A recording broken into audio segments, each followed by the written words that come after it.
This is Sean with Silo Car Stories, and we have two gentlemen here. One, you are from California, is that right, sir? That is correct. And your racetrack is ThunderHill Raceway Park, Willows, California. ThunderHill. And Chandler, is that your name? Yep, Chandler, McCallum, Hagerty. And your company is? Hagerty. And what do you guys do? We are an automotive lifestyle brand, so we do a lot of things: insurance, events, media, motorsports, you name it. Okay, so what's your relationship with Silo? Well, with Silo, we have a local rep here who's a member of Silo, so we've gotten to know them over the years through that relationship, and then we're in town for PRI, and we figured what better place to come hang out and bring some of our friends and members and advertisers and track partners like Right. David out to come hang out, have a good night before people go off to dinner. So do you realize that David still races? You know, I didn't know that. No. Yeah, I run Lucky Dog.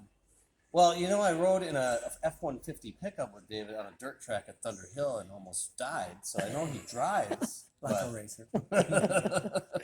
That's my sprint car stuff. Give us a little bit of your history in racing. For me? Yeah, for you. Well, I began a long time ago, like so many people in our sport, as a youngster growing up in Montana and then Southern California, and went to college. And at the course, I worked at the racetracks, Ascot and several others, selling peanuts and popcorn and merchandise and race papers and you name it. We were a retailer in various forms, but it was a job. And then later on, I became an announcer and an official and did all sorts of things, but never really drove in the beginning because I thought it was too dangerous and not lucrative enough. But later on, I recovered from that period and bought a three-quarter midget, raced three-quarter midgets, sprint cars, mini sprints, stock cars. And then when that all got a little fatiguing, I started road racing with the Sports Car Club of America, NASA, and others. And racing is therapeutic. The lifestyle concept that Hagerty speaks of, if you are a real racer and you've enjoyed the therapy and the adrenaline and all that comes with racing, including instant feedback of good and or bad decisions, that's what motivates people to say they love the sport. Never been in a sport or a business where everybody involved it begins the sentence with "I love." So one thing that I love about the fact that you're still in the car and on the track is there's a lot of legends that are now gone. Like, for instance, yesterday, Alancer Sr. passed away. And I think it's very important, especially with, what we do with Voices of Racing, is preserving the history of the legends, life stories, and the people that knew them.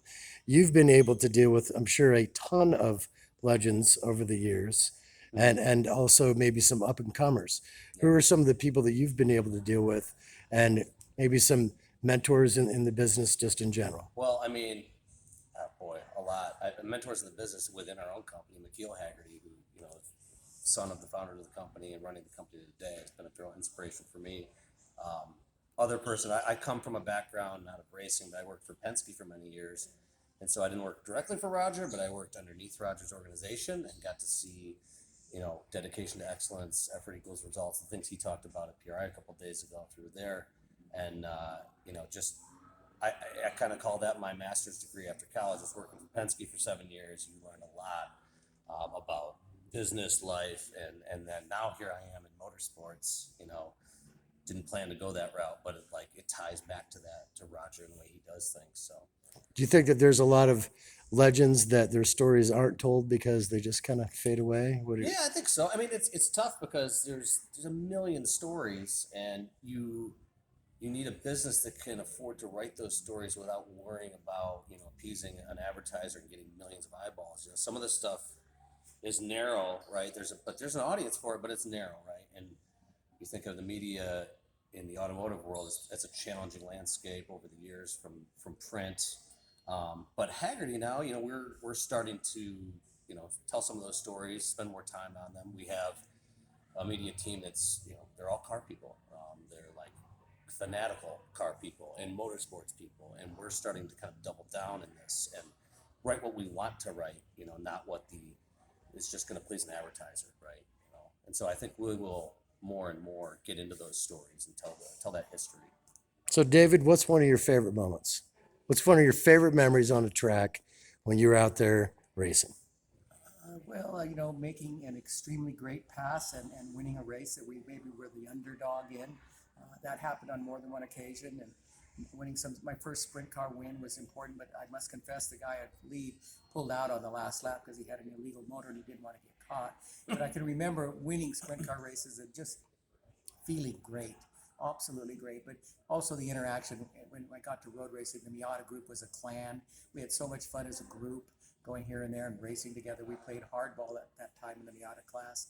And so we were serious racers. So winning, the people you get to meet, and then the memories, the legacy of it all. So it's all been good. What's that they say? Like, you come for the cars, you stay for the people, right? People get in their tribes, and we talk about in motorsports, you can't participate in motorsports except through some sort of organization, right? You have to go through a club or a venue like ThunderHill, and then you develop that relationship, and that becomes your tribe. And then, you know, Hagerty, historically, we would, you know, go to where people express their love of the automobile. So that may have been a concours or car show, but in motorsports, they express that love kind of differently, right? They do it behind the wheel with like working on whether it's precision or competition, and they get real narrow into that tribe, and you just become close to people. When you talk about Miata owners, or you talk about autocrossers who might just do 30 autocrosses a year, and it's just fascinating. The passion is just infectious. You know, it's fun to be around.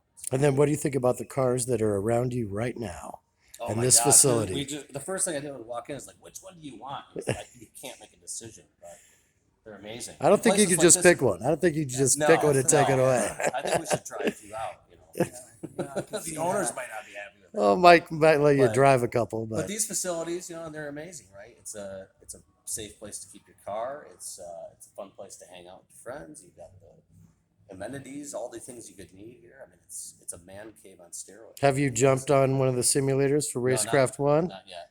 Do you think you could hang? I will probably crash. You'll probably crash. All right. Well, listen, I appreciate you guys' time, and this will be at Silo Car Stories and Voices of Racing, and good luck to your road ahead. I'm lucky I got to hang. Thank you. I'm lucky I got to be with my best partner here. That's beautiful. All right.